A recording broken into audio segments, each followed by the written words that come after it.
নমস্কার। আজকে মার্কারি বা রাজকুমার বুধের ট্রানজিট নিয়ে আলোচনা করব আপনাদের কাছে। কারণ রাজকুমার বুধ 3 অক্টোবর কন্যা রাশি ছেড়ে তুলা রাশিতে প্রবেশ করেছে উদয় অবস্থা, অর্থাৎ কন্যা রাশিতে 2 অক্টোবর আপনার উদয় হয়েছে, অস্ত ছিল, তাতে উদয় হয়েছে 2 অক্টোবর। 3 অক্টোবরে কিন্তু উদয় অবস্থায় তুলা রাশিতে প্রবেশ করেছে। আমি যখনই বলি যখন কোনো গ্রহ রাশি তার মানে ট্রানজিট করুক বা নক্ষত্র সিচুয়েশন চেঞ্জ করুক বা অস্ত উদয় হোক বা বক্রী মার্গী হোক, যাই হোক, সব গ্রহ রাশি সমস্ত রাশির উপর কিন্তু তার এফেক্ট হয়, পজিটিভ ও নেগেটিভ এফেক্ট হবে।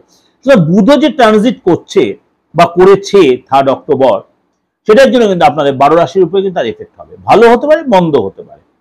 সেটা কতদিন থাকবে? 24 অক্টোবর পর্যন্ত তুলা রাশিতেই থাকবে। 24 অর্থাৎ 3 অক্টোবর টু 24 অক্টোবর তুলা রাশি থাকবে। সুতরাং 12 রাশির ক্ষেত্রে তার ক্ষেত্রে কিন্তু এটা প্রভাব বিস্তার করবে। সুতরাং বুধের এই যে তুলা রাশিতে প্রবেশ আপনার রাশির উপর কি এফেক্ট হবে?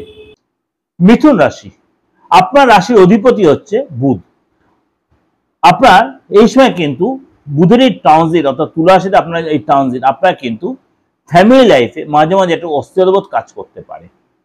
আপনার দেখা যায় মনটা ভীষণ দোদুল্যমান হয়ে গেল, পুরনো কোনো কথা মনে পড়তে পারে, কিন্তু আপনার কিন্তু বুদ্ধিটা খুব পুরোধার বুদ্ধি হবে।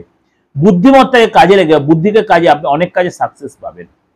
যদি আপনি হায়ার স্টাডি করছেন এই সময় কিন্তু আপনার, বা আপনি অঙ্ক শাস্ত্র নিয়ে পড়াশোনা করছেন বা হিসাব শাস্ত্র নিয়ে পড়াশোনা করছেন, আপনি সেখানে এই সময় কিন্তু আপনার অনেক বেশি সেখানে সাকসেস ডেভেলপ আসবে। ভ্রমণ ও ব্যবসায়, ভ্রমণ রিলেটেড কোনো ব্যবসায় অর্থাৎ ট্রাভেল রিলেটেড কোনো ব্যবসা আপনি সাকসেস পাবেন। আপনার পার্টনারশিপ সুসম্পর্ক তৈরি হবে। আপনি যে এই সময় সন্তান ধারণ করতে চান বা সন্তান আপনি ধারণ করছে, এই সময় যে আপনার কোনো ডেলিভারি ডেট থাকে, সেখানে আপনি সাকসেস পাবেন।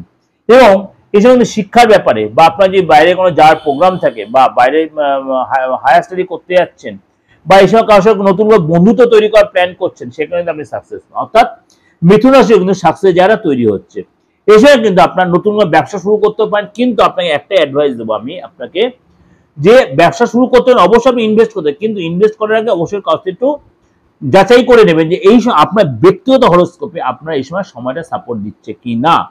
কারণ আপনার যে সময় সাপোর্ট না, একদম অর্থ কিন্তু তার লস হয়ে যাবে। কারণ ব্যক্তিগত হরোস্কোপে এখানে একটা বিচারের ব্যাপার আছে, যে তখন ইনভেস্টের ব্যাপার থাকছে। যাই হোক, ওভারঅল আপনি আলোচনা করলাম, ভালো লাগলে অবশ্যই লাইক করবেন, শেয়ার করবেন। আর যোগাযোগ করতে দেশে বা বিদেশের যে কোনো প্রান্ত থেকে, দেশে বা বিদেশের যে ডেট অফ বার্থ থাকুক আর নাই থাকুক, আপনার হাতটা দিয়ে ফেস্টারিটকে তন্ত্রমতে বা আপনার অ্যাস্ট্রোলজিক্যাল যে কোনো সাপোর্ট আপনি অবশ্যই ফিজ দিয়ে আপনি আমার থেকে নিতে পারেন। নমস্কার, ভালো থাকবেন।